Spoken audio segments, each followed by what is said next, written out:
अध्यक्ष महोदय, आपका बहुत बहुत धन्यवाद। मैं मंत्री महोदय से ये पूछना चाहूंगी, जिस तरीके से अभी उन्होंने बताया कि कोई भी बीमा में प्रॉब्लम होती है या लेट उनका भुगतान होता है तो उसके लिए वो बताया जाए। पर मेरे संसदीय क्षेत्र में आसपास कई जिलों में सोयाबीन, मूंग की खेती 100% नुकसान हुए, जिनके भुगतान उन्हें पिछले वर्ष के अभी तक नहीं दिए गए। इसमें क्या सरकार और मंत्री महोदय कोई एक्शन लेना चाहेंगे? और उसी के साथ में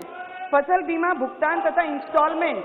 जैसे कार्य सरकार 14 अलग अलग कंपनियों को देती है। सरकार ऐसी कोई सरकारी बीमा कंपनी बनाने पर विचार कर रही है जिससे सरकार के पैसे डायरेक्ट सरकारी बीमा कंपनियों में तथा बीमा कंपनी का कमीशन जो मिल रहा है वो डायरेक्ट किसानों को उसका लाभ हो और बीमा कंपनियों को उसका लाभ ना हो। जब किसान बीमा कंपनियों को पैसे देते हैं, छोटी मोटी त्रुटियों के किसान को उसका बहुत बड़ा नुकसान और बीमा कंपनियों को उसका बहुत बड़ा फायदा होता है। तो इस पे कोई सरकार इस पे विचार कर रही है कि आने वाले समय में सरकारी बीमा कंपनी बनाकर सीधा डायरेक्ट किसानों को उसका लाभ मिले। माननीय अध्यक्ष महोदय जी, जैसा इन्होंने क्लेम की बात की है, अगर किसी भी किसान का क्लेम है वो जो उसको जैसा कि बैंक है अगर देरी करेगी तो मैंने पहले पूरा जिक्र किया कि उसका अगर आपका प्रीमियम कहीं न कहीं राज्य सरकार के प्रीमियम की यहाँ पर जो उनकी हिस्सा राशि है वो अगर भारत सरकार को अवेलेबल हो जाएगी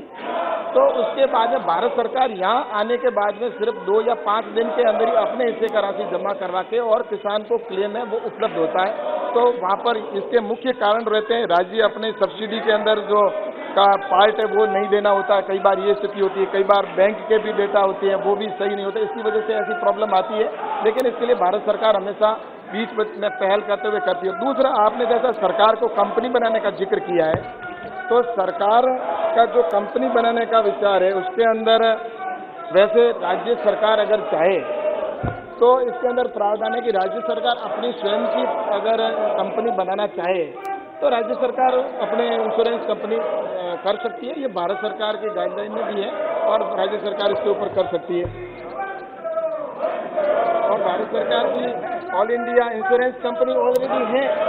जो ऑल इंडिया इंश्योरेंस कंपनी है वो भारत सरकार की है और इसके साथ ही अलग अलग राज्यों के अंदर इसका टेंडर होता है और टेंडर के अंदर जो राज्य जो कंपनी उसके अंदर जाती है वो करती है। उसके लिए बाकायदा उसको उनके ऊपर ये स्वतंत्रता नहीं है, उनके ऊपर बाकायदा एक लिमिटेशन है और उसके अनुसार ही टेंडर होता है। टेंडर प्रक्रिया में पहले इसका ये था कि किसानों की समस्या आती थी तो पहले जो टेंडर होता था वो टेंडर 1 साल के लिए कंपनी का होता था, लेकिन अब इसको बढ़ाकर 3 साल का कर दिया है और 3 साल का टेंडर होने की वजह से वहां पर कंपनी अपना खुद का ऑफिस सेटअप करेगी और किसानों की जो भी समस्या होगी उसका समाधान भी करने की उनकी जिम्मेवारी होगी।